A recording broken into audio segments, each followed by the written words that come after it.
free agent grades for the NFC South. I dressed appropriately for this one today, as we are, at least one team in the NFC South has a lot to look forward to going into this season. Oh, good Lord, this is going to be a long 20 minutes. It's going to be a lot of fun. You got the Atlanta Falcons, Carolina Panthers, New Orleans Saints, and, of course, the Super Bowl champion, Tampa Bay Buccaneers.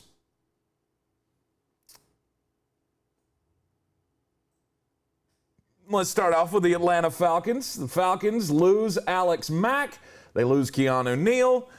Their big additions, Mike Davis and Barkevious Mingo. I think I was a little too easy on them. I was probably not hard enough on them, honestly.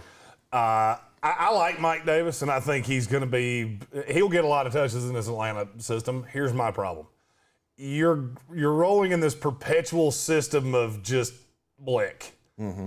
I understand it would have cost a lot to move on from Matt Ryan, a lot to move on from Julio Jones. I get that.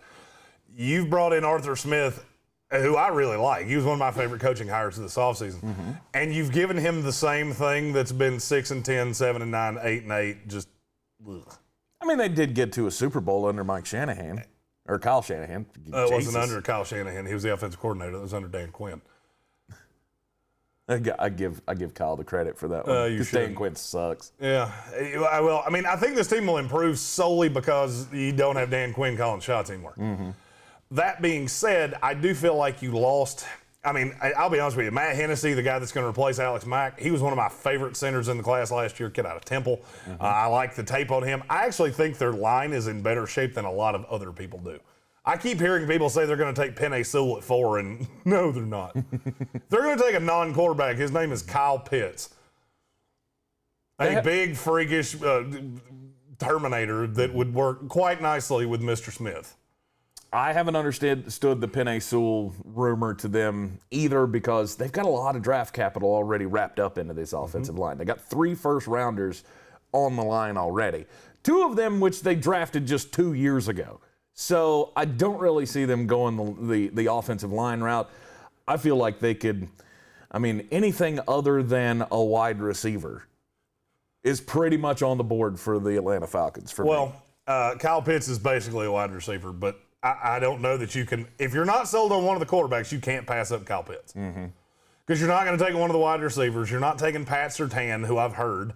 To me, it's either Kyle Pitts or it's a quarterback. Yeah. And you'll have to pick between either Mac Jones or Justin Fields because I firmly believe Trey Lance is going at 3 to the 49ers. Mm-hmm. Killed against the cap. They couldn't really do a whole lot in the free agency period. No, but you could have scrubbed the books better than they did. Mm-hmm.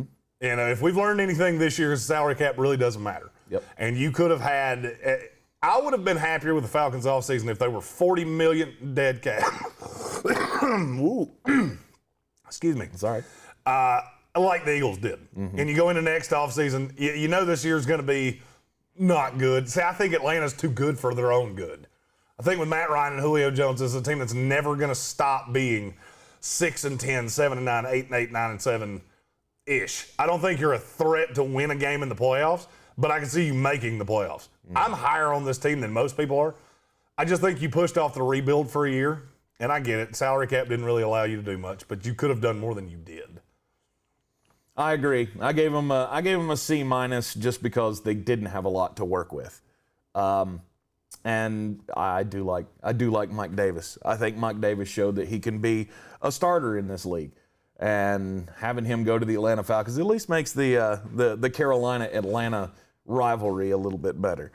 I think he's a very solid acquisition. I didn't like a lot of the running backs in this class. After Aaron Jones, it became a lot of dudes. Mm-hmm. But Mike Davis is a guy that I've seen a lot with.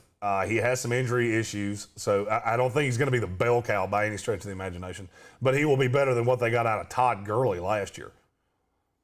We're in the Wicked Weed studio, wickedweedbrewing.com. Drink different. I'm Tank Spencer, and he's Jeremy Greene.